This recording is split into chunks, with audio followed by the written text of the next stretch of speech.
മലയാളികളായ പത്രപ്രവർത്തകരിൽ ശ്രദ്ധേയരായവരുടെ മുന്നിൽ നിൽക്കുന്ന ഒരു വ്യക്തിയാണ് BRB ഭാസ്കർ. അദ്ദേഹം എടത്തട്ട നാരായണൻ്റെ പേട്രിയറ്റിലാണ് പത്രപ്രവർത്തനം തുടങ്ങിയത്. ആ തുടങ്ങിയ കാലഘട്ടത്തിൽ മദ്രാസിൽ നിന്നും ഒരു വിമാനം ഡൽഹിക്ക് പറന്നു. എന്നാൽ ഈ വിമാനം ഡൽഹിയിൽ എത്തേണ്ട സമയത്ത് എത്തിയില്ല. ഈ വിമാനം എങ്ങോട്ട് പോയി? ഒടുവിൽ PTI ഒരു റിപ്പോർട്ട് കൊടുത്തു, ചമ്പൽ കാടുകളിൽ ഈ വിമാനം വീണതായി അറിയുന്നുവെന്ന്.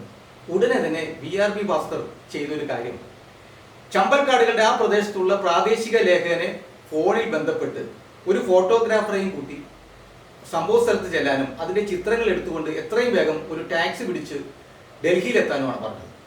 മറ്റുള്ള പത്രപ്രവർത്തകരും ഫോട്ടോഗ്രാഫർമാരും ഡൽഹിയിൽ നിന്ന് ചമ്പൽക്കാടുകളിൽ എത്തുന്ന സമയം കൊണ്ട് ചമ്പൽക്കാടിൽ നിന്ന് ആ പ്രാദേശിക റിപ്പോർട്ടറും ഫോട്ടോഗ്രാഫറും ഡൽഹിയിലെത്തി.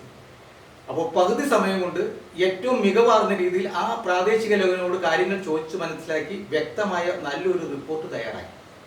എത്ര അത്യാധുനിക സൗകര്യങ്ങൾ പത്ര ഓഫീസുകളിൽ ഉണ്ടായാലും പത്രാധിപരുടെ ബുദ്ധിയും യുക്തിയുമാണ് പലപ്പോഴും ഏറ്റവും മികച്ച സൃഷ്ടികൾ ഏറ്റവും പെട്ടെന്ന് പത്രങ്ങളിൽ ഇടം പിടിക്കാൻ അവസരം ഒരുക്കുന്നത്.